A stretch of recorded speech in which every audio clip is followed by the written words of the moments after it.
ओम शांति। 20 मई 2026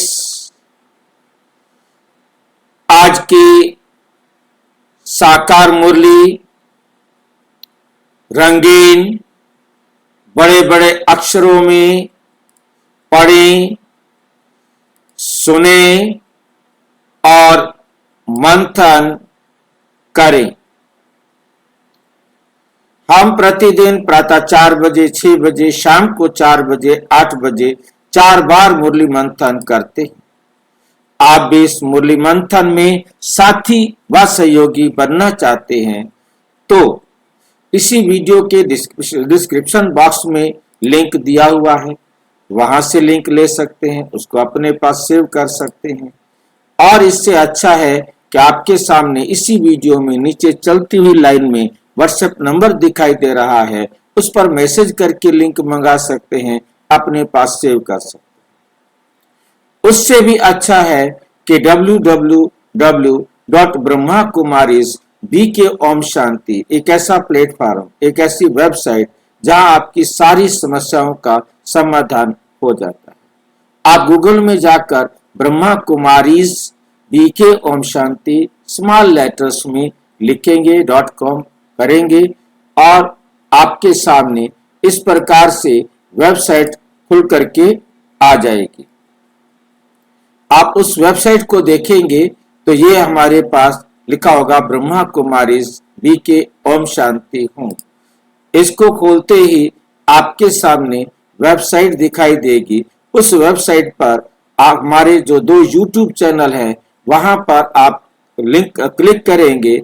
mobile में है तो आप इसको टच करेंगे, आप सीधे YouTube चैनल में, हमारे दोनों चैनल में जहां भी आप जाना चाहें जा सकते हैं, जहां आपको तुरंत उसी समय जितनी भी वीडियोस डली हैं वो आपको दिखाई देंगी। जो भी इस समय तक सारी वीडियोस डल चुकी हैं, आप दोपहर को देखेंगे उस टाइम तक जितनी भी वीडियोस दिखाई देंगी वो आपको शुरू से यहाँ पर दिखाई देंगी। शाम को देखेंगे तो शाम तक जितनी भी वीडियोस डली होंगी वो सभी दिखाई देंगी, दोनों ही चैनल्स के ऊपर। और उसके बाद आप मुरली चाहते हैं तो मुरली के लिए PDF HTML चाहते हैं, इसको क्लिक करेंगे तो आपके सामने मुरली आ जाएगी। अब आप इसमें से ऑडियो डाउनलोड करना चाहते हो, ऑडियो डाउनलोड कर सकते हो। ऑडियो डाउनलोड नहीं करना चाहते हो, कहाँ इकट्ठे करते फिरेंगे, आप सिर्फ यहाँ सुन सकते हो।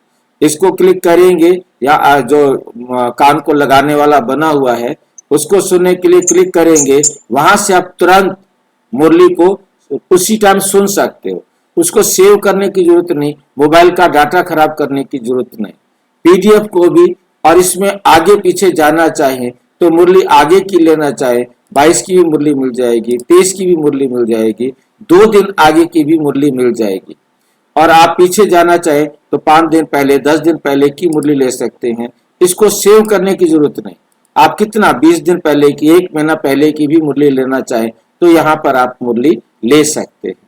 और उसके बाद आगे आता है हमारे पास, हमने मुरली रिवीजन का फॉर्म है। जैसे आप मुरली रिवीजन के फॉर्म को टच करेंगे तो आपके सामने, जैसे आज 20 तारीख का मुरली रिवीजन का फॉर्म आपके सामने आ गया, वह आप तुरंत टच करेंगे और आपके सामने आ जाएगा।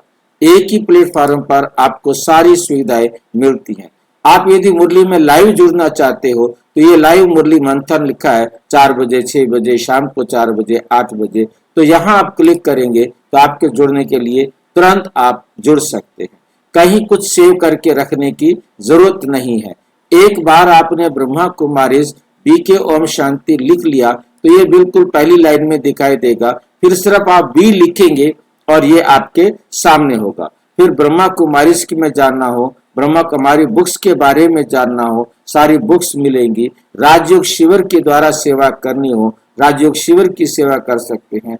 अव्यक्त मुरली में सारी अव्यक्त मुरलियां, इस अव्यक्त मुरली को आप क्लिक करेंगे तो सारी आपको अव्यक्त मुरलियां मिल जाएंगी। राजयोग शिविर पर पूछे जाने वाले प्रश्नों के जो है ना, जो आत्मा के बारे में क्या क्या प्रश्न पूछे जाते हैं गए हैं वो सारे यहाँ मिलेंगे। परमात्मा के बारे में, कर्मों की गुह्य गति के बारे में, विश्व नाटक, मनसा सेवा, सृष्टि चक्र, स्वर्ग नर्क, ये सारे अलग अलग हमारी प्लेलिस्ट बनी हुई है।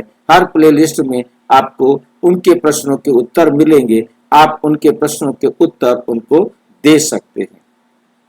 इस प्रकार से आप अपनी सेवा करने के लिए स्वतंत्र होकर के अपना भी लाभ उठा सकते हैं और जिन आत्माओं की आप सेवा करना चाहें उनकी सेवा भी कर सकते हैं। आपको कुछ भी सेव करके रखने की जरूरत नहीं है। आप यदि कहीं बाहर हैं, वहां भी आप ये लिखेंगे, तुरंत आ जाएगा। क्योंकि आप जैसे भी सुविधा ना हो, मतलब अपना एकदम एक नाम याद रखना है, ब्रह्मा कुमारीज BK ओम शांति। और वो यदि एक बार मोबाइल में या लैपटॉप में लिखा गया तो तुरंत एक ही सेकंड के अंदर वो आ जाता है। और जहां आपको सब कुछ मिल जाता है, आपके पास हमारा मैसेज आए ना आए, आप तुरंत जुड़ सकते। अच्छा, ओम शांति। आज की साकार मुरली का सार। मीठा मीठा बाबा कहते, मीठे बच्चे अपने आप से पूछो, अपने आप से पूछो कि मैं कितना समय बाप की याद में रहता। देही अभिमानी स्थिति कितना समय रहती है। देही अभिमानी स्थिति कितना समय रहती है।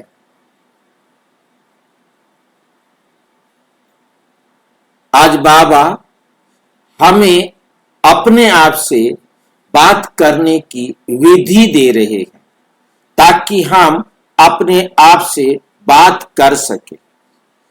एक युक्ति दे रहे हैं कि अपने आप से पूछो कि मैं सारा दिन में कितना समय बाप की याद में रहता। देही अभिमानी स्थिति कितना समय रहती है।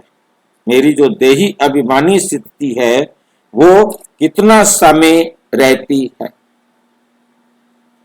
ये अपने आप से हमें पूछना है। जब पूछेंगे तो कोई फायदा होगा।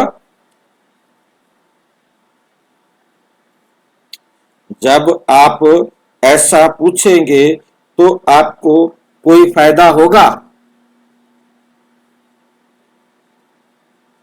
पूछने का क्या फायदा होगा, हम पूछे अपने आप से तो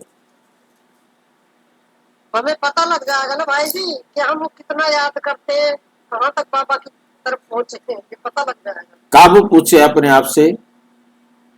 ये चाहे हर घंटे में पूछ लो भाई, चाहे सारे दिन का रात को निकालो, ये अपने आत्मा के ऊपर डिपेंड है भाई। बेस्ट वे क्या है?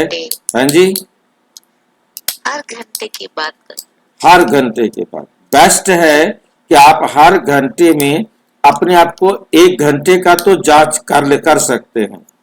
और यदि आप 10-12 घंटे के बाद अपने आप को जांचेंगे, मान लो 1 घंटे में आपको याद करना भूल गया, आपको 1.25 घंटे पर याद आया तो 1.25 घंटे पर कर लो, 1.5 घंटे पर याद आया तो 1.5।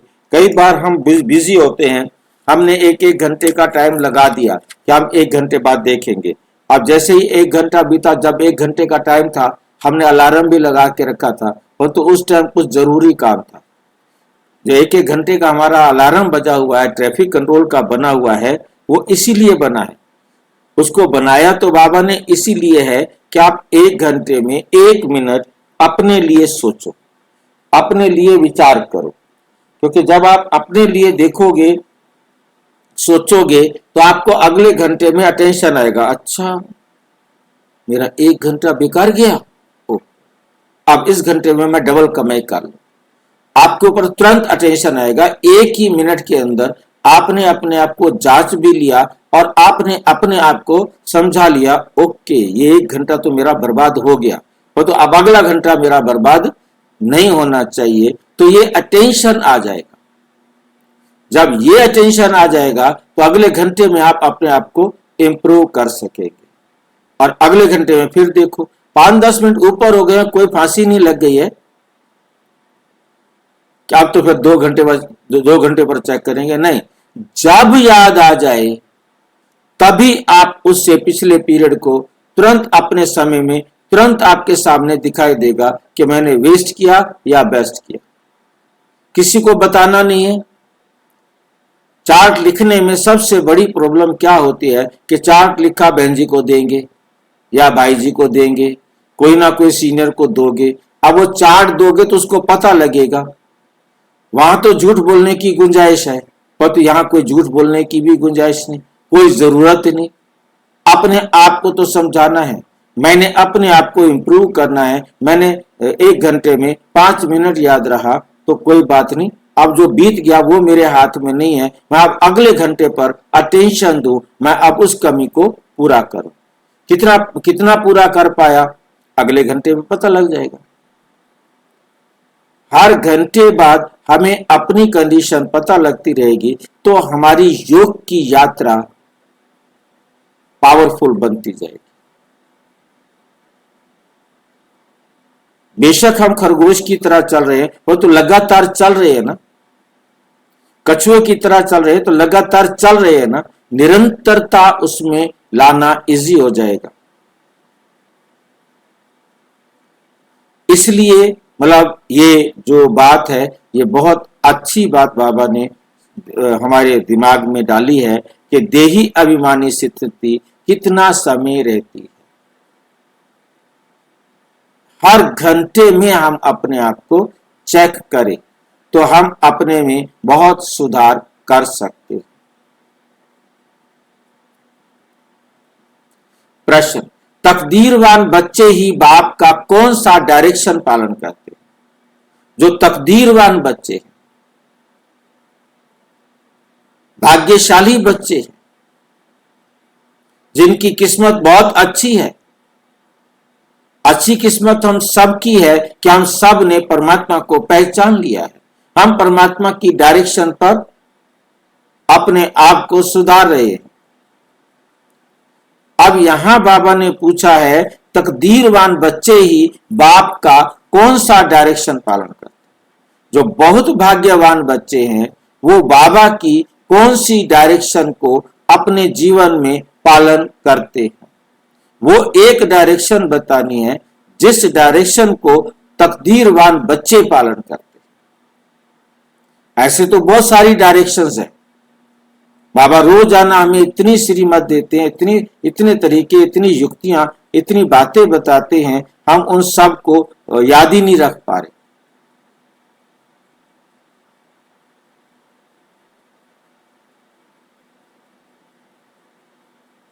और तो उसमें से कौन सी ऐसी डायरेक्शन है जिसको तकदीरवान बच्चे पालन करते?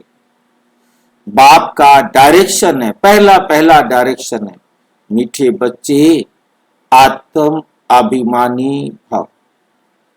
अपने आप को आत्मा समझो, बस तुम सब आत्माएं मेल हो, फीमेल नहीं, कोई फीमेल नहीं है, सभी आत्माएं मेल हैं।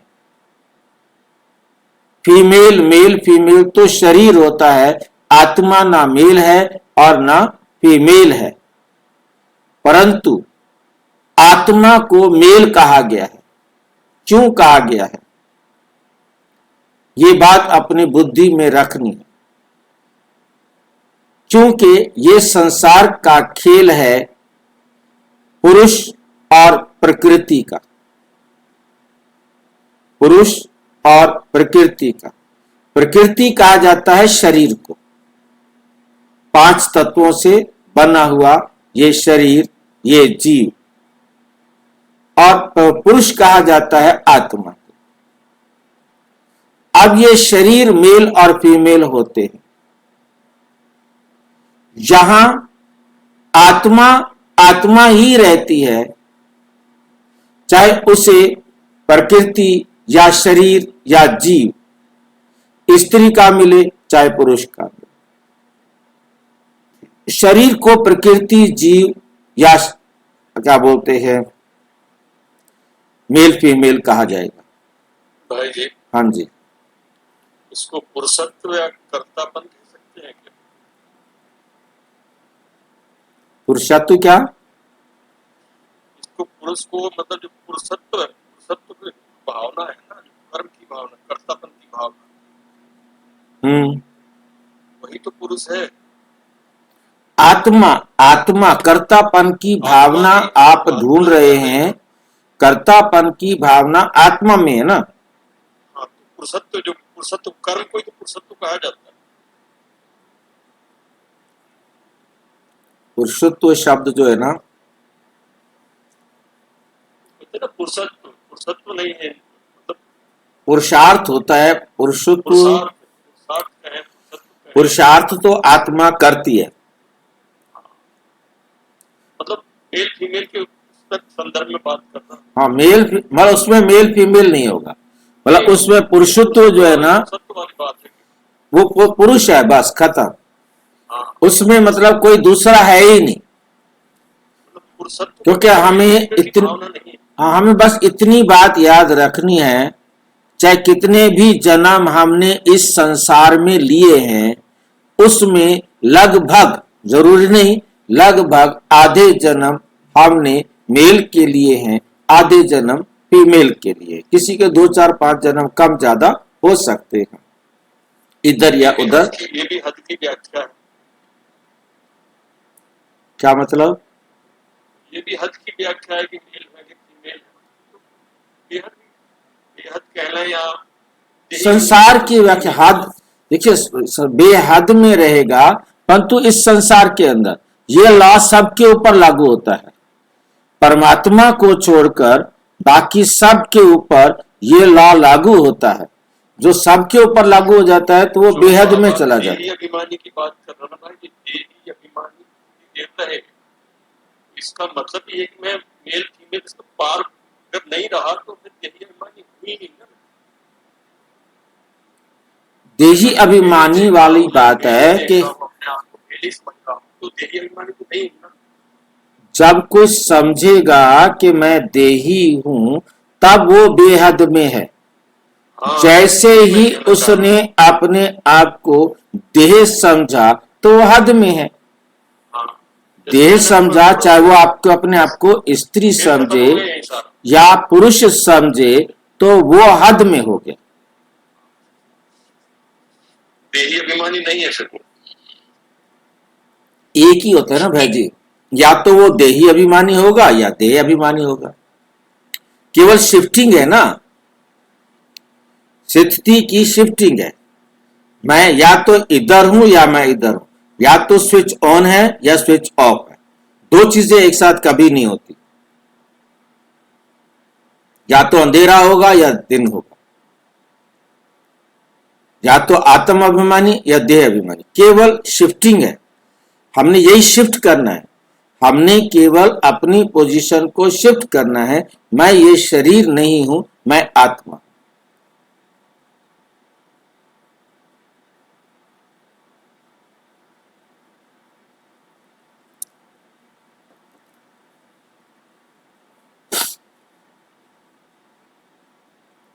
तुम आत्मा में ही सारा पार्ट भरा हुआ है,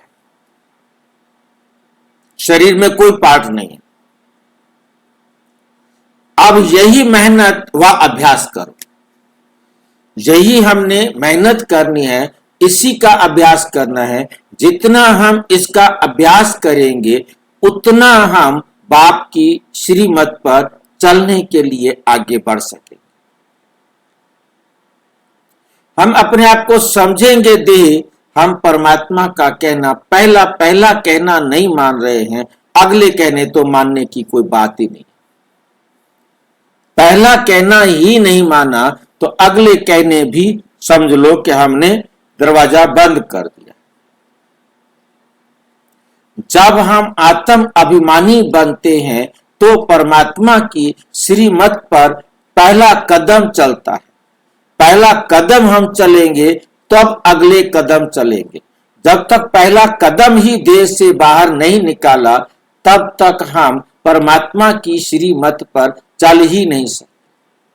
पहली पहली ये श्रीमत है कि तुम आत्मा हो, और वो श्रीमत हमने नहीं मानी, हम कभी भी दूसरा कदम उठा नहीं सकते, क्योंकि कभी भी दूसरा तीसरा कदम पहले नहीं उठता, पहले तो हमेशा ही पहला कदम ही उठता है। और पहला कदम ही ये है शिफ्ट करना अपने आप को कि मैं ये देह नहीं, मैं आत्मा। और वो भी इतना नेचुरल बन जाए जितना नेचुरल हम अपने आप को देह समझते। और इसी का अभ्यास करना है। यही राजयोग का पहला आधार है कि हम कैसे देही अभिमानी रहे। यह है सबसे पहली ऊंची मंजिल। यही ऊंची मंजिल है। इस ऊंची मंजिल को हमने प्राप्त करना है। यही ऊंची मंजिल है। और ये तकदीरवान बच्चे ही इस मंजिल में ये प्रवेश द्वार है। आत्म अभिमानी बनना ये क्या है? प्रवेश द्वार। इसके बिना तो शुरुआत ही नहीं हो सकती। प्रवेश द्वार से ही शुरुआत का आरंभ होगा। प्रवेश द्वार में एंट्री तभी मिलेगी कि शरीर को छोड़ के अंदर। हाँ, आत्मा ही प्रवेश द्वार यही है। हाँ। आत्मा है तो गए, नहीं है तो बाहर खड़े रहो। दुनिया में जिस दुनिया की बात कर रहा हूँ, उस दुनिया में देह लेके जा ही नहीं सकते। हाँ जी, तकदीर जगा कर आए। ओम। ये भाई जी महसूसता आप भी हम कर सकते हैं। बिल्कुल, ये महसूसता टाइम यही है करने का।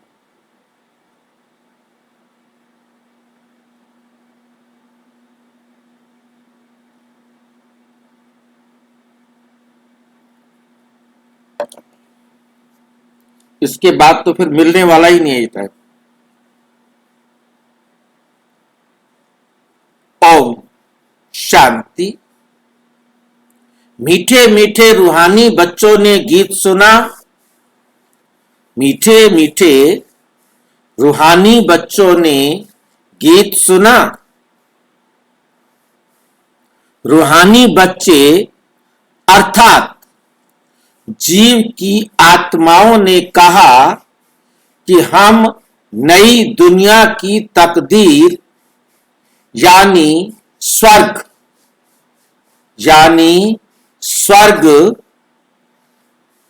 की तकदीर बनाकर रूहानी बाप के पास बैठे। अब बाप को रूहानी अभिमानी अर्थात आत्म अभिमानी बनना है। बड़े से बड़ी मेहनत ये है, अपने को आत्मा समझो और ऐसे समझो। कैसे समझो? और ऐसे समझो मुझ आत्मा ने 84 जन्म लिए हैं। कभी बैरिस्टर, कभी क्या बना हूं। आत्मा मेल है। आत्मा मेल है। सब ब्रदर्स हैं, ना कि सिस्टर्स। सभी ब्रदर्स हैं, ना कि सिस्टर्स। आत्मा कहती है ये मेरा शरीर है, तो उस हिसाब से आत्मा मेल, ये शरीर फीमेल हो गया। प्रकृति शरीर हो गया और पुरुष आत्मा हो गई। हर बात को अच्छी रीति समझना है। जब मुझे समझ में आएगा तभी मैं औरों को समझा सकूंगा। बाप बड़ी विशाल महीन बुद्धि, बाप बड़ी विशाल महीन बुद्धि बनाते हैं। अब तुम जानते हो मुझ आत्मा ने 84 जन्म लिए हैं। संस्कार अच्छे व बुरे। संस्कार अच्छे भी हो सकते हैं और संस्कार बुरे भी हो सकते हैं। आत्मा में रहते हैं, उन संस्कारों के अनुसार शरीर भी ऐसा मिलता है। सारा मदार आत्मा पर है। ये बहुत बड़ी मेहनत है। जन्म जन्मांतर लौकिक बाप को याद किया, अब पारलौकिक बाप को याद करना है। अपने को घड़ी घड़ी आत्मा समझना है। हम आत्मा ये शरीर लेते हैं। अभी हम आत्माओं को बाप पढ़ाते हैं। ये है रूहानी ज्ञान जो रूहानी बाप देते हैं। पहली मुख्य बात, बच्चों को देही अभिमानी हो रहना है। देही अभिमानी हो रहना ये बड़ी ऊंची मंजिल है। ये बड़ी ऊंची मंजिल है। ज्ञान ऊंच नहीं है। ज्ञान में मेहनत नहीं है। ऋषि चक्र को जानना ये हिस्ट्री ज्योग्राफी ऊंच ते ऊंच बाप है। फिर है सूक्ष्म वतन में देवताएं। वर्ल्ड की हिस्ट्री ज्योग्राफी तो मनुष्य सृष्टि में होती है। मनुष्य सृष्टि में होती है। मूल वतन सूक्ष्म वतन में कोई हिस्ट्री ज्योग्राफी नहीं है। वे है ही शांति धाम। सतयुग है सुख धाम, कलयुग है दुख धाम। यहां रावण राज्य में किसको शांति मिल नहीं सकती। यहां रावण राज्य में किसको शांति मिल नहीं सकती। अब तुम बच्चों को ज्ञान मिला है, आत्मा है ही शांति धाम में रहने वाली। ये ऑर्गन्स कर्म करने के लिए है। चाहे कर्म करे चाहे ना करे, हम तो आत्मा है। हमारा स्वधर्म शांत है। हम तो आत्मा है, हमारा स्वधर्म शांत है। कर्म योगी है ना, कर्म भी जरूर करना है। कर्म सन्यासी कभी हो नहीं सकते। ये भी इन सन्यासियों का पार्ट है। घर बार छोड़ जाते हैं, खाना नहीं पकाते, गृहस्थियों से भिक्षा मांगते। फिर भी उन गृहस्थियों के पास खाते हैं ना। घर बार छोड़कर कर्म तो फिर भी करते हैं। कर्म संन्यास तो हो नहीं सकता। कर्म संन्यास तब है जब आत्मा शांति धाम में रहती है। वहां कर्म इंद्रिया ही नहीं है तो कर्म कैसे करेंगे। कर्म कैसे करेंगे। इसको कर्म क्षेत्र कहते हैं। कर्म क्षेत्र पर सबको आना पड़ता है। वे है शांति धाम अथवा मूल वतन। ऐसे नहीं कि ब्रह्म में आत्मा को लीन होना है। ब्रह्म में आत्मा को लीन होना है। आत्माएं शांति धाम में रहने वाली हैं। फिर यहां कर्म क्षेत्र पर पार्ट बजाने आती हैं। ये है डिटेल की बातें। नटशेल में तो कहते हैं अपने को आत्मा निश्चय करो और बाप को याद करो, तो क्या होगा? विकर्म विनाश। तो विकर्म विनाश हो जाए।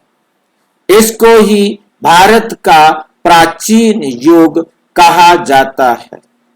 वास्तव में इनको योग भी नहीं, याद कहना चाहिए। इसमें मेहनत है। योगी बहुत कम बनते हैं।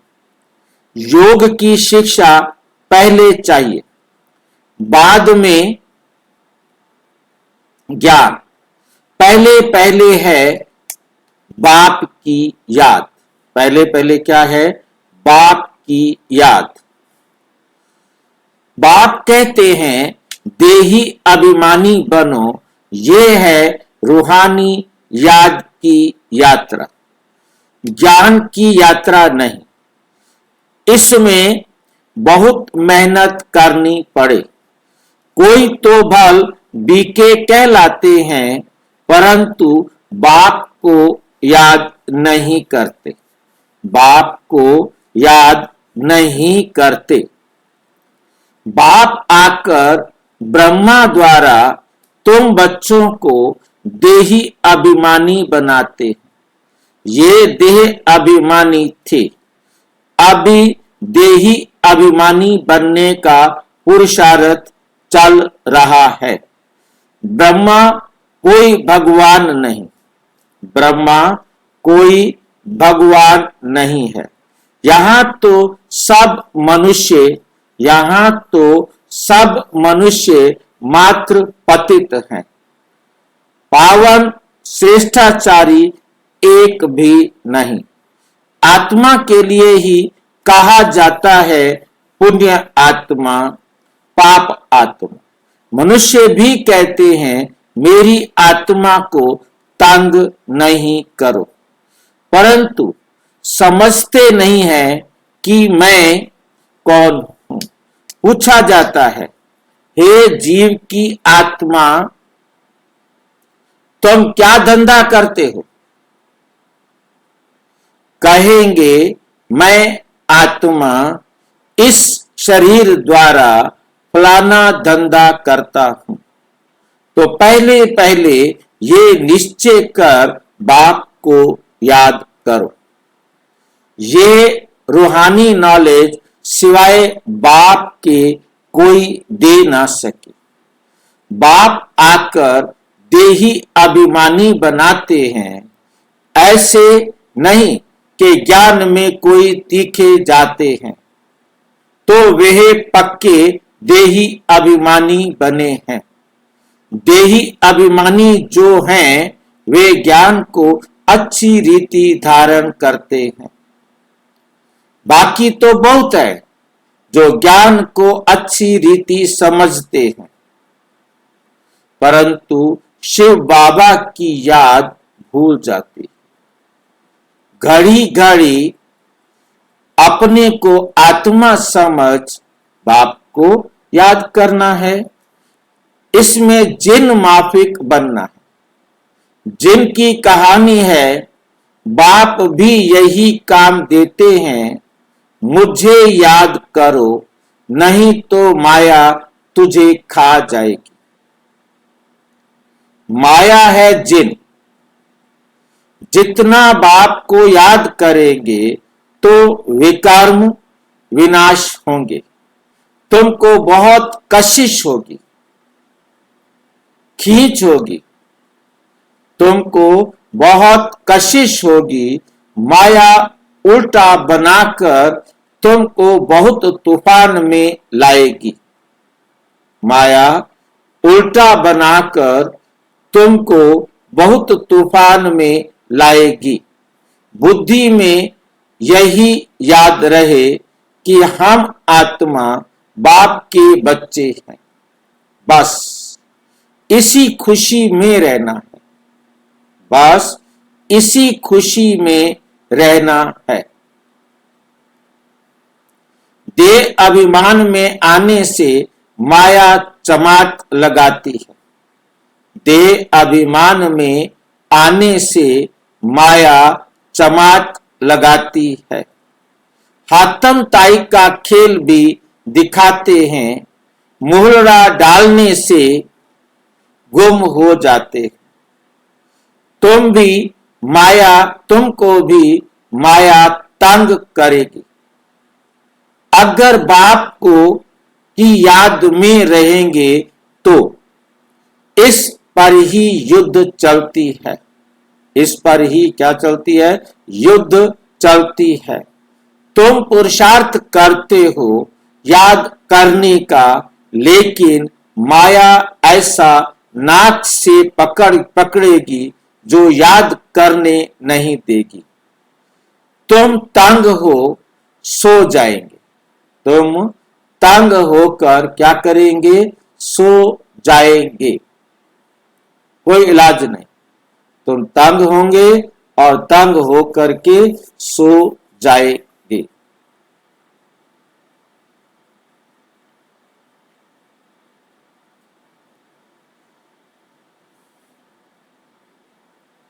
इतना माया से युद्ध चलेगी। तुम्हारी इतनी माया से जो है क्या चलेगी? युद्ध चलेगी। बाकी वर्ल्ड की हिस्ट्री ज्योग्राफी तो मोस्ट सिंपल है, बहुत ही सिंपल है। हमेशा समझो, क्या समझो कि अब हमारे 84 जन्म पूरे हुए। अब हम जाते हैं बाबा से मिलने। ये याद रहना ही मुश्किल है। बाकी किसको समझाना कोई मुश्किल नहीं है। ऐसे नहीं, हम तो बहुत अच्छा समझाते हैं। नहीं, पहली बात ही है याद की।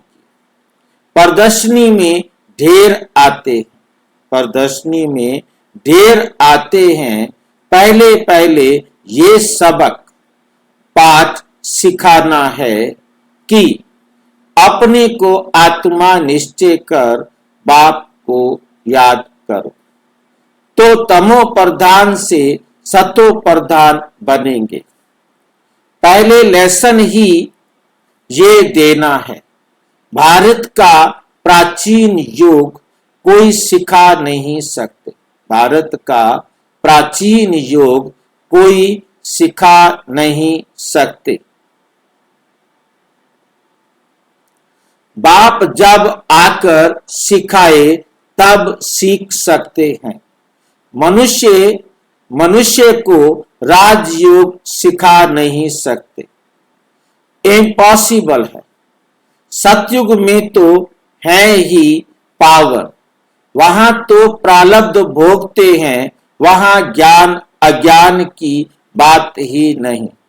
भक्ति मार्ग में ही बाप को पुकारते हैं कि आकर दुख हरो, सुख दो। सतयुग त्रेता में कोई गुरु गोसाई होते नहीं, वहां तो सदगति पाई हुई है। सदगति का वर्षा 21 जन्म के लिए तुम पा सकते हो। 21 पीढ़ी कहते हैं ब्रह्मा कुमारी वह जो 21 पीढ़ी का उद्धार करे। ये भारत में ही गाया जाता है। भारत में ही तुमको 21 पीढ़ी का वर्षा मिलता है। वहां तुम एक ही देवी देवता धर्म वाले होते हो। दूसरा कोई धर्म नहीं। अब आकर तुमको मनुष्य से देवता बनाते हैं। पवित्र होने बिगर हम वापस जा कैसे सकते हैं? यहां तो सब विकारी पतित हैं। जो धर्म स्थापक हैं वे फिर पालना करते हैं। उनके धर्म की वृद्धि होती जाती है। वापस कोई भी जा नहीं सकता। एक भी एक्टर वापस नहीं जा सकता। सबको सतो प्रधान सतो रजो तमो में आना ही है। ब्रह्मा के लिए भी कहते हैं ब्रह्मा का दिन ब्रह्मा की रात। तो क्या सृष्टि में अकेला ही ब्रह्मा होगा? क्या अभी तुम ब्राह्मण कुल के बन रहे हो? तुम रात में थे, अब दिन में जा रहे हो। अब दिन में जा रहे हो।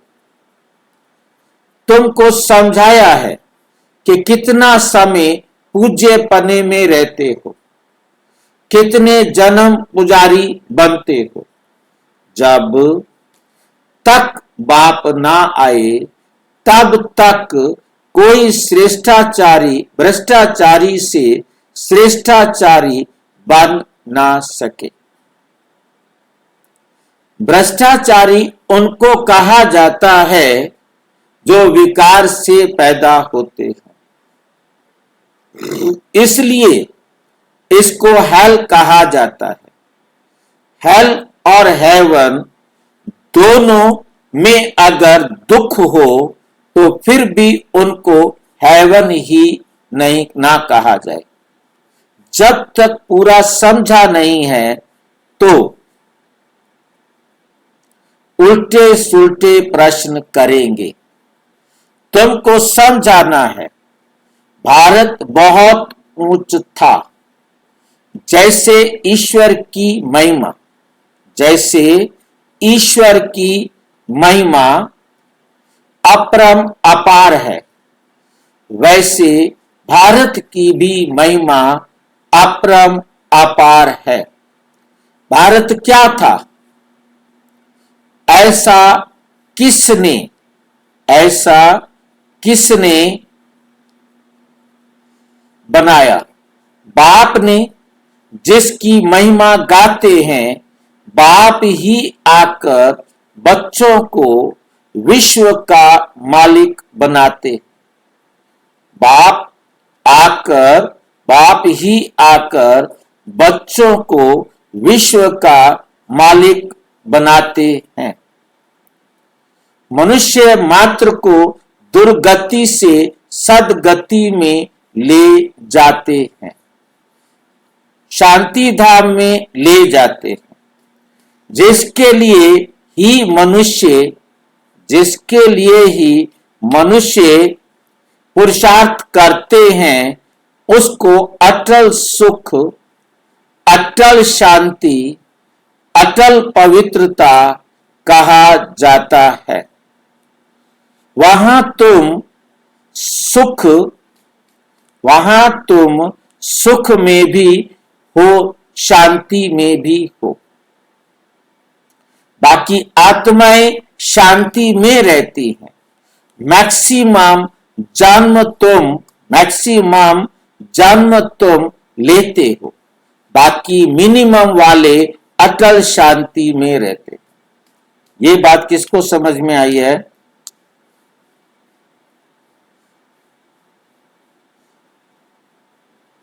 हाँ, जो एक जना बोलो, जोर से बोलो। जिनकी जन्म कम होते हैं वो शांति धाम में रहते हैं, अटल शांति में। और जिनके जन्म ज्यादा होते हैं वो सत्युग के अनाचारी है। उनको क्या मिलता है? उनको दोनों मिलते हैं, सुख भी मिलता है और शांति भी, दोनों। मैक्सिमम हम ही तो लेते हैं। मैक्सिमम जन्म जो आत्माएं लेती हैं उनको सुख भी मिलता है और शांति भी, दोनों मिलते हैं। सतयुग में है अटल पवित्रता। जो अटल पवित्रता को प्राप्त करते हैं तभी उनको अटल सुख, अटल शांति, अटल पवित्रता। जिनकी हिलने डुलने वाली पवित्रता है उनकी सुख भी शांति भी हिलने डुलने वाली हो जाती है। वो त्रेता में आ जाते। आते तो सतयुग वाले भी हिलने डुलने वाले हैं। जो जितना लेट होता जाएगा उसके लेट होने का मतलब है उसके अटल में, अचल अटल अडोल में कहीं ना कहीं कमी है। अचल अटल अडोल में जितनी कमी होगी उतना हम देर से सुख धाम, शांति धाम, दोनों सुख और शांति और पवित्रता, ये तीनों का आपस में बहुत ही सीधा सा रिलेशन है। और ये तभी मिलेगा सतयुग में आदि में आना है, कि मध्य में आना है, कि अंत में आना है, कि त्रेता में आना है, त्रेता में भी लास्ट में आना है। ये सारा डिपेंड करेगा कितना हमने अपने आप को बनाया है। और उसके लिए आज जो बाबा ने सलाह दी है, हर घंटे अपने आप को चेक करो कितना हम अचल अटल अडोल रहे। वहां तुम में भी वहां तुम सुख में भी हो, शांति में भी हो, सुख धाम में। बाकी आत्माएं जो शांति धाम में रहती हैं, मैक्सिमम जन्म तुम लेते हो, बाकी मिनिमम वाले अटल शांति। उनके पास दो चीजें पवित्रता ना होने के कारण सुख भी उनसे चला जाता है। परम धाम में अटल शांति है, सुख धाम में आते आते अटल शांति है। जैसे जैसे हमारी पवित्रता कम होती जाती है, शांति भी कम होती जाती है, सुख भी कम होता जाता है।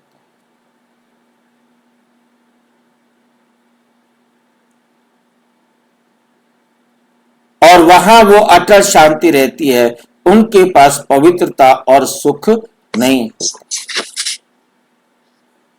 मिनिमम वाले अटल शांति में रहते हैं। हाँ, उनको सुख और पवित्रता नहीं है। उनके पास पवित्रता नहीं है तो सुख भी नहीं।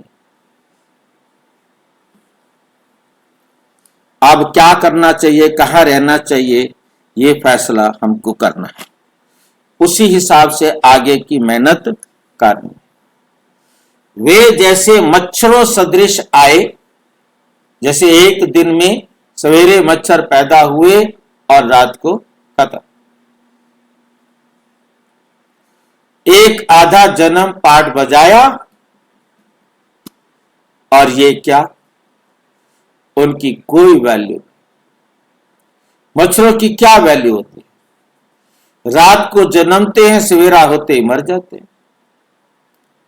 ऐसे समय बहुत करके शांति ही चाहते हैं, क्योंकि इस समय के गुरु लोग हैं शांति में जाने वाले। गुरु लोग हैं शांति में जाने वाले। तुम कहते तुम यहां आए हो स्वर्गवासी बनने के लिए। स्वर्गवासी को शांतिवासी नहीं कहेंगे। स्वर्गवासी को शांतिवासी नहीं कहेंगे। शांतिवासी निराकार दुनिया को कहा जाता है। मुक्ति अक्षर गुरुओं से सीखते। माताएं व्रत नेम रखती है। वैकुंठपुरी में जाने के लिए कोई मरता है तो भी कहते हैं स्वर्गवासी हुआ। तो भी कहते हैं स्वर्गवासी हुआ। कोई जी स्वर्गवासी को शांतिवासी नहीं कहेंगे। हाँ जी, स्वर्गवासी को शांतिवासी नहीं कहेंगे। नहीं, शांति धामवासी अलग है, वैकुंठ अलग है, स्वर्ग अलग है।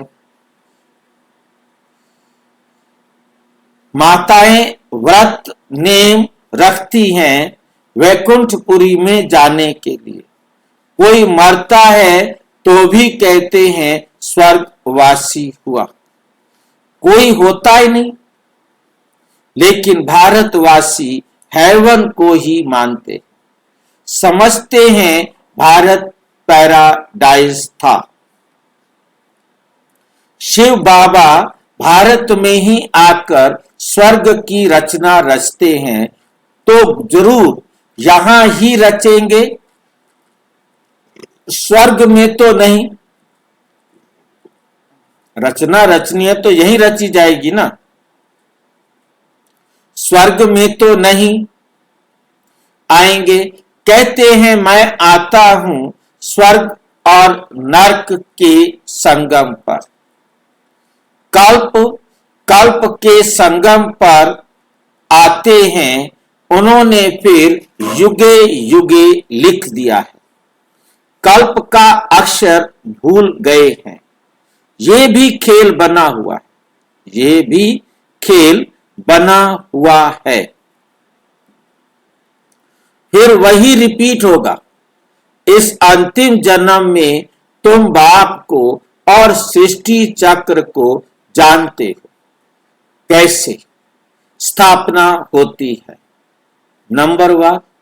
सो अब तुम जानते हो ये सारा खेल तुम भारतवासियों पर ही बना हुआ है। अभी तुम बाप द्वारा राजयोग सीखते हो, बाप की याद से ही राज्य पाते हो। चित्र भी खड़े हैं ना, ये सब चित्र किसने बनाए? इनको कोई गुरु गोसाई तो है नहीं। अगर कोई गुरु होता तो भी गुरु को एक शिष्य थोड़े ही होता, अनेक होते ना। ये नॉलेज सिवाय एक बाप के और कोई जान ना सके। बहुत लोग पूछते हैं ये चित्र तुम्हारे दादा ने बनवाए हैं। ये तो बाप ने दिव्य दृष्टि से साक्षात्कार कराया है, वैकुंठ का भी साक्षात्कार कराया है। वहां कैसे स्कूल चलती है, क्या भाषा होती है, सब साक्षात्कार किए हैं। बच्चे भट्ठी में थे तो बाबा बच्चों को बहलाते थे। कराची में सिर्फ तुम ही अलग रहे हुए थे, जैसे अपनी राजाई थी। अपनी तात अपनी बात, अपनी तात अपनी बात, दूसरा कोई समझ ना सके। समझते थे ये खुदा प्रस्त हैं। बाबा ने समझाया है तुम हो नन्स, नन बट वन। एक बाप के सिवाय और कोई की या कोई को याद नहीं करना। वे नन्स क्राइस्ट को ही जानती हैं, उनके सिवाय कोई को भी नहीं। तुम जानते हो वर्षा एक शिव बाबा से मिलता है। शिव बाबा तो है बिंदी, वे भी कोई द्वारा ही समझाएंगे ना। प्रजापिता ब्रह्मा तो जरूर यहां होगा। बाप कहते हैं इनके बहुत जन्मों के अंत के जन्म में पतित शरीर में प्रवेश करता हूं। अच्छा, मीठे मीठे सिक्की लधे बच्चों प्रति माता पिता बाप दादा का याद प्यार और गुड मॉर्निंग। रूहानी बाप की रूहानी बच्चों को नमस्ते। हम रूहानी बच्चों की रूहानी बाप दादा को नमस्ते नमस्ते नमस्ते। धारणा के लिए मुख्य सार नंबर 1, ज्ञान को अच्छी रीति धारण कर देही अभिमानी बनना है। यही मेहनत है, यही ऊंची मंजिल है। इस मेहनत से आत्मा को सतो प्रधान बनाना है। इस मेहनत से आत्मा को सतो प्रधान बनाना है। जिन बनकर याद की यात्रा करनी है।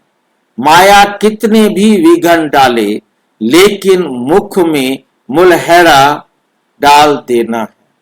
माया से तंग नहीं होना है। एक की याद में रहकर तूफान हटा देने हैं, तूफान हटा देने हैं। वरदान, साधनों को यूज करते हुए साधना को अपना आधार बनाने वाले सिद्धि स्वरूप भाव। कोई भी पुरानी दुनिया में आकर्षणमय दृश्य अल्पकाल के सुख के साधन यूज करते वा देखते हो तो उन साधनों के वशीभूत हो जाते हो। साधनों के आधार पर साधना ऐसे है जैसे रेत के फाउंडेशन पर बिल्डिंग। इसलिए किसी भी विनाशी साधन के आधार पर अविनाशी साधना ना हो। साधन निमित्त मात्र हैं और साधना निर्माण का आधार है।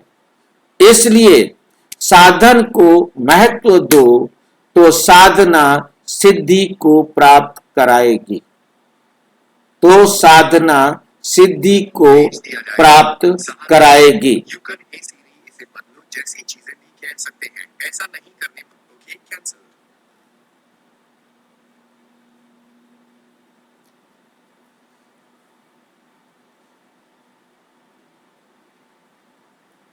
ये अव्यक्त इशारे सदा अचल अडोल एक रस स्थिति का अनुभव करो। बुद्धि को एक ठिकाने पर टिकाने की जो युक्ति मिली है वो स्मृति में रखो, हिलने मत दो। देह और देह की दुनिया से न्यारे बन मन बुद्धि के विमान से सेकंड में आकारी और निराकारी स्थितियों को अनुभव करो। बुद्धि को हिलने ना दो, नहीं तो युद्ध में समय बहुत व्यर्थ जाता है। जैसे तपस्वी सदैव आसन पर बैठते हैं, वैसे अपनी एक रस स्थिति के आसन पर विराजमान रहो, तब भविष्य सिंहासन मिलेगा। अच्छा, ओम शांति। और विस्तार से जानने के लिए प्रजापिता ब्रह्मा कुमारी ईश्वरीय विश्वविद्यालय के किसी भी सेवा केंद्र पर संपर्क करें और यदि कोई प्रश्न है तो 9213106986 पर केवल आरटीआई करें या टेलीग्राम करें 9650692270 पर केवल व्हाट्सएप करें, फोन नहीं। ओम शांति।